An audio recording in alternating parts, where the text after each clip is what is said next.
Enzo Recto, kalaban ang katiwalian at kasinungalingan, kakampi sa katotohanan at kabutihan.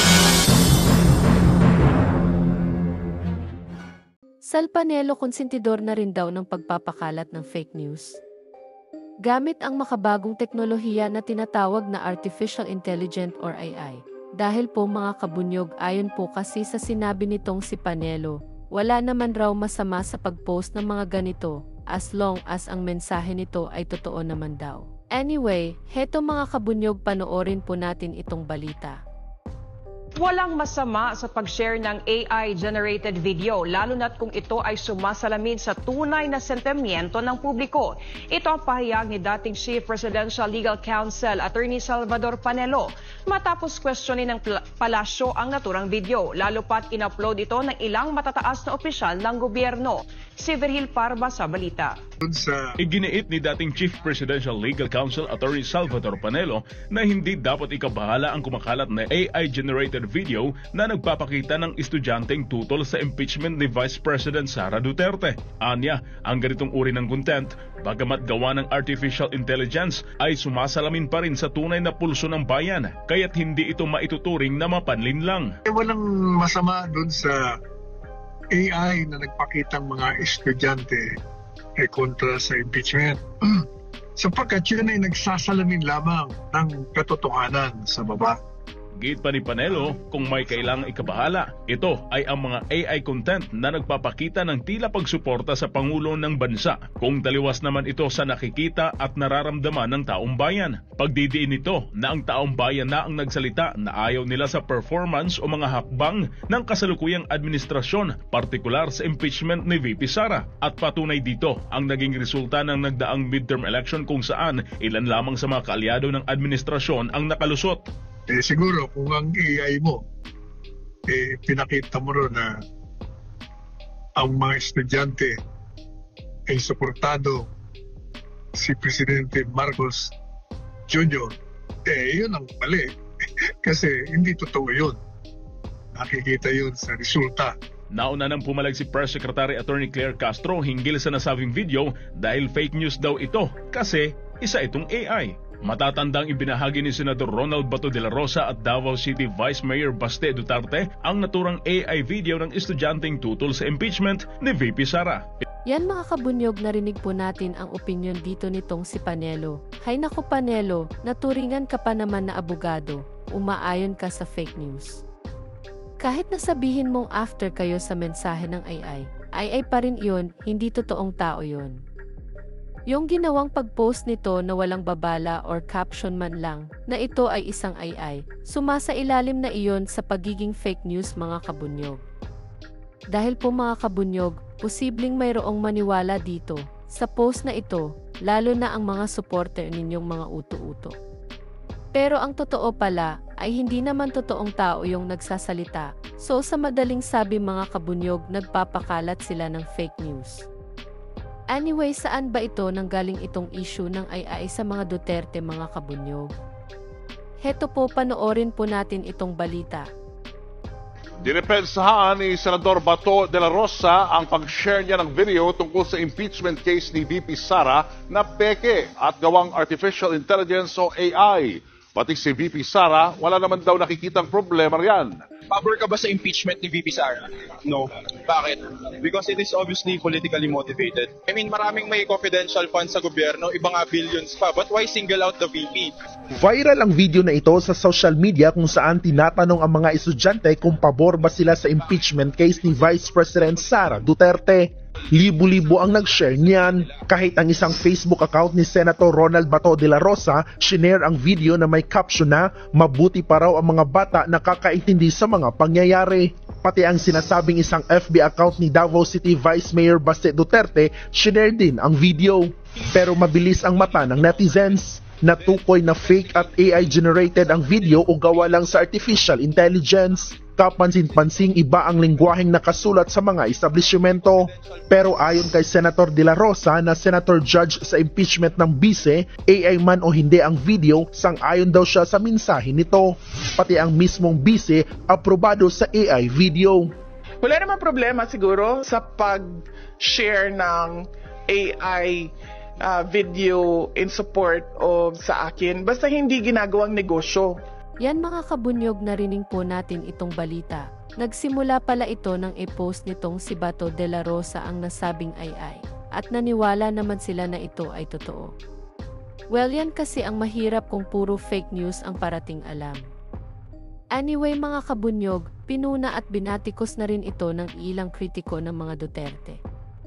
Ito po ay ang tagapagsalita ng palasyo na si Attorney Claire at ang tagapagsalita ng Kamara na si Attorney Princess. Heto mga kabunyog, panoorin po natin ang kanilang mga sinabi. AI-generated videos are circulating online, tackling on big issues such as the impeachment case of Vice President Sara Duterte. And this particular video po was shared by Senator Bato de la Rosa and reportedly by Davao City Mayor Baste Duterte. What is Malacanang's reaction to this po, considering that this technology can border on deepfake videos which can mimic even President Marcos, and what are the steps po na that the PCO will take regarding this issue po?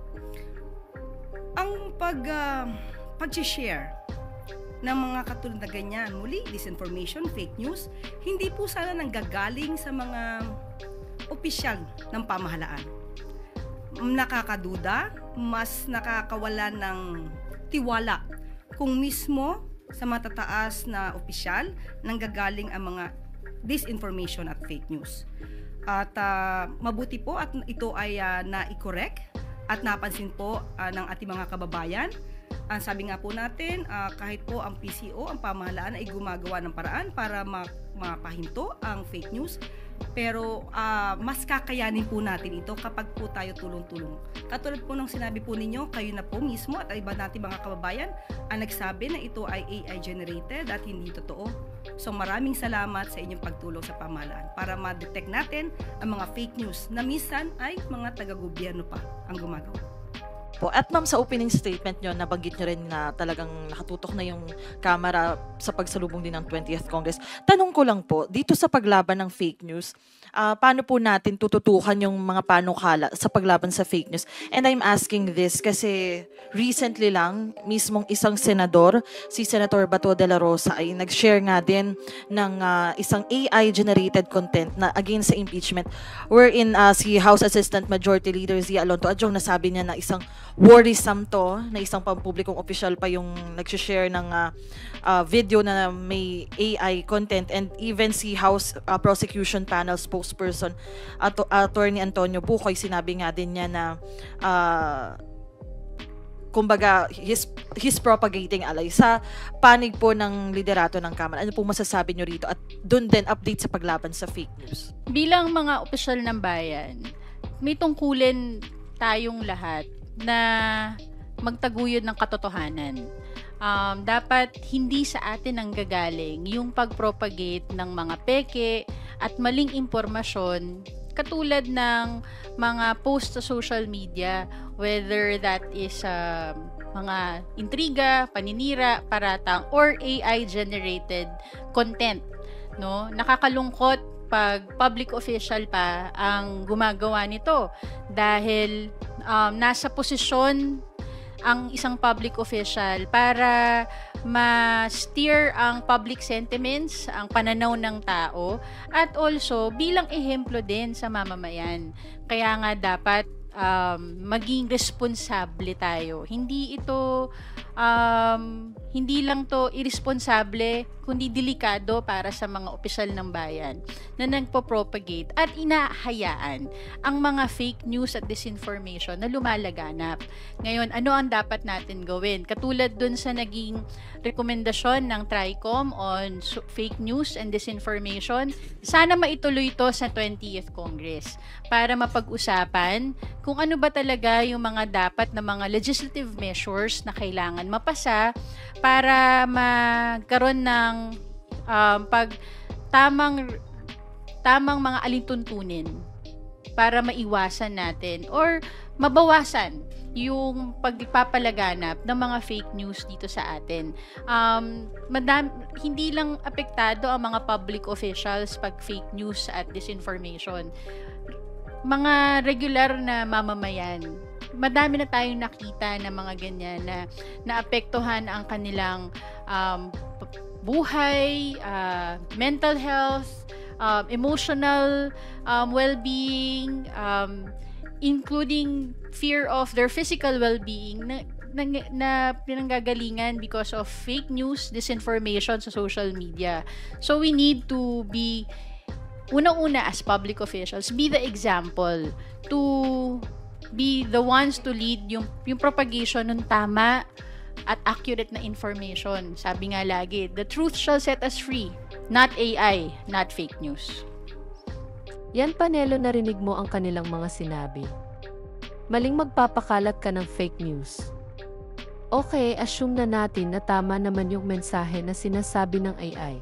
Pero kung madiscover itong AI pala ito at hindi totoo, sa tingin mo maniniwala pa ang mga nakapanood nito? Di ba hindi, dahil nasaan doon ang totoo, kung ang nagbibigay ng opinyon ay hindi pala totoong tao? Kung peke yung nagsasalita, malamang peke na rin yung mensahe niya. Di ba? At bakit hindi na lang kayo kumuha ng totoong estudyante para ibigay ang mensaheng ito? Bakit, Panelo, wala na bang naniniwala sa inyong mga kabataan? Kaya umaasa na lang kayo sa AI para magbigay ng gusto niyong mensahe. Ano ang masasabi mo, boy? Galing daw sa totoong estudyante yung sinasabi mo raw.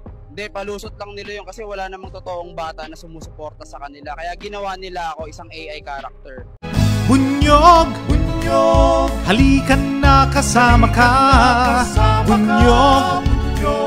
Kapag buklod ay may pag-asa, Luzon, Visayas, Mindanao, isa ang pananaw. Sa bagong Pilipinas ang bunyog isisigaw. Bunyog, bunyog, bunyog.